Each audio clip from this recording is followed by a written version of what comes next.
What is up, YouTube? It's your girl Evelyn, and today I will be highlighting some of your favorite 90s lesbian films. Last week, over on the community tab, I asked for your favorites, and you guys came through with some awesome but also surprising picks. Some of them I've already covered in other videos, like But I'm a Cheerleader, Watermelon Woman, When Night is Falling, and Fried Green Tomatoes. So for this video, I'll be covering your picks that I haven't yet reviewed. Also, there will be a part 2 to this video, so you still have time to let me know what your favorite 90s lesbian film is. Without further ado, please sit back, enjoy the video, and as always, there will be spoilers, so proceed with caution.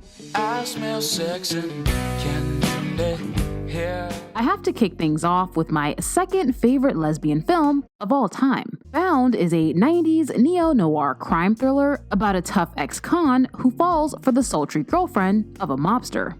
I have a tattoo. Would you like to see it? Here. What are you doing? Isn't it obvious? I'm trying to seduce you. When it came out in 1996, Bound was written off by many as a pulpy, exploitative, guilty pleasure flick. And to be fair, the 90s were responsible for many awful erotic thrillers, and that plumbing scene could have come straight out of Emmanuel Part 2. Bound is an incredibly entertaining, sexy, and violent romp that's a lot of fun to watch, but it's also unapologetically focused on queer women's pleasure in a way that hadn't been done before in a mainstream film. And its depiction of a masculine lesbian main character trumps many of our current day depictions, mostly because there aren't many.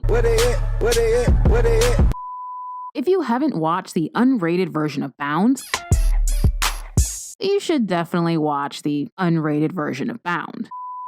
Bound is hands down my favorite film by the Wachowskis. I said what I said. Especially after learning that the studio offered them more money to completely axe the lesbianism. And they were like, fuck you, fuck your mama, fuck your daddy, fuck the horse you rode in on. If you've never seen Bound, I envy you, because you still get to watch it for the first time. And you can currently stream Bound completely free on Pluto TV or check it out on Amazon Prime.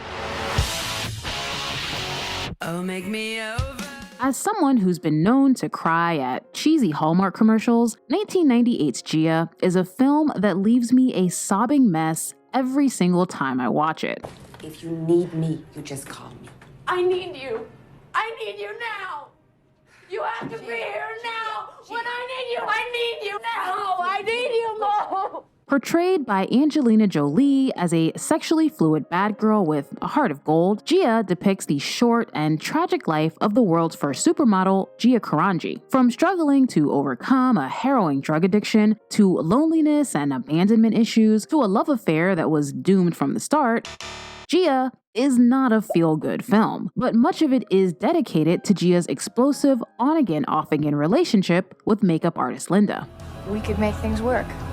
I believe because we both wanted it so much that we did make it. God damn it! It's not my fault. It is not my fault either. He was there getting some stuff out of my apartment. You were the one. I'm in a glass case of emotion. Despite how utterly depressing this film is, Gia and Linda's relationship was so incredibly romantic. Gia old school courted Linda. She picked her up in her fancy car, took her on a drive, and climbed through her bedroom window before we as a society realized how creepy that actually is. How did you get in here? The window. Yeah, hello, 911? Word on the street is there's an unrated version of Gia, which I've never watched, but apparently the sex scenes are longer and more graphic. Quick shout out to my girl, Mila Kunis, who I always forget is in this movie. Anywho, if you're in need of a good cry, you can currently catch Gia streaming on HBO Max. Come on, baby. Let's get out of this town. Boys Don't Cry is definitely the most complicated film on the list. Even the fact that it's on this list is complicated. For those of you who don't know, Boys Don't Cry is a 1999 film based on the tragic true story of Brandon Teena, a transgender man who was murdered along with 2 other people in 1993. Brandon.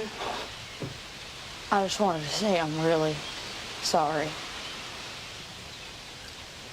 Oh my God. What did they do to you?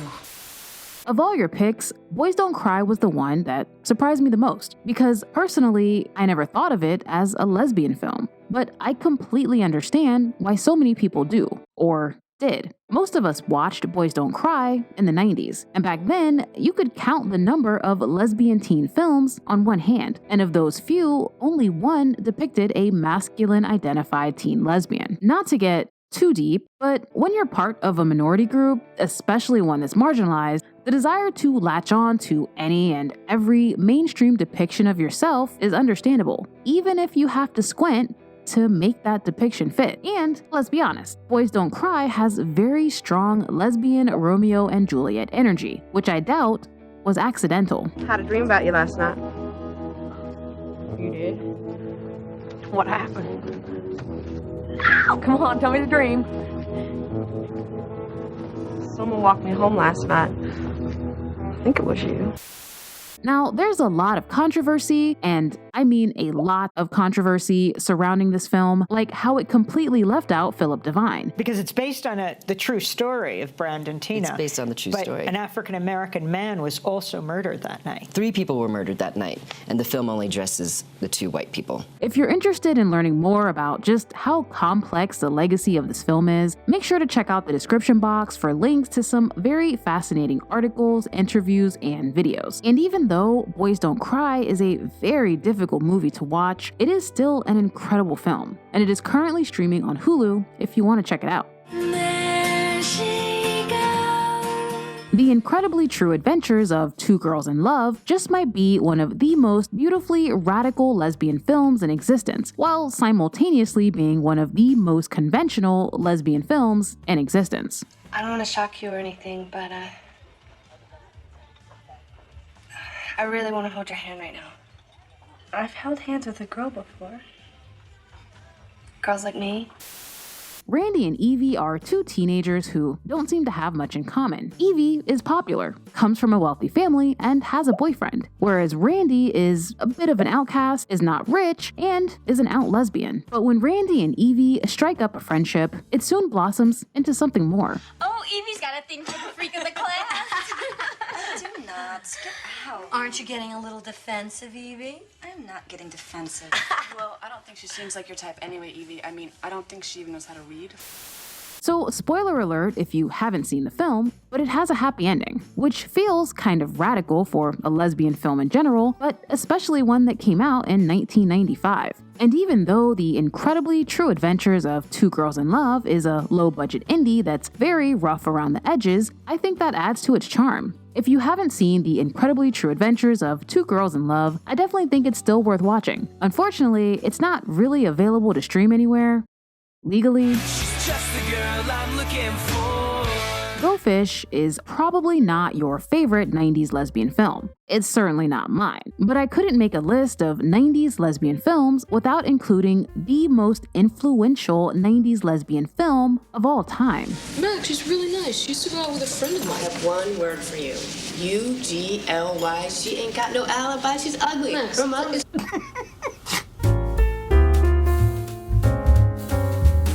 If you're a longtime subscriber of the channel, then you know that I hate most art films because I'm uncultured. Go Fish is super artsy. It's in black and white, there's a lot of discourse, and a fascinating, if not odd, wedding fever dream sequence poem. We're not waiting for a man.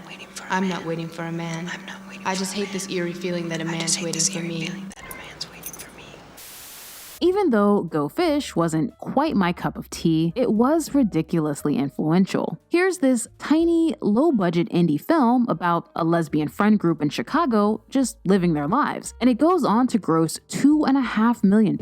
Prior to Go Fish, films about gay women being gay did not make $2.5 million, unless there was something else, like vampires and David Bowie, or maybe it was a late bloomer period film, or the gayness was just scrubbed from the script script entirely. To this day, Go Fish is one of the gayest things I've ever watched. But more importantly, it made Hollywood realize people will show up and pay to watch films about regular gay women just living their lives. And you can currently stream Go Fish completely free on Pluto TV or Tubi TV.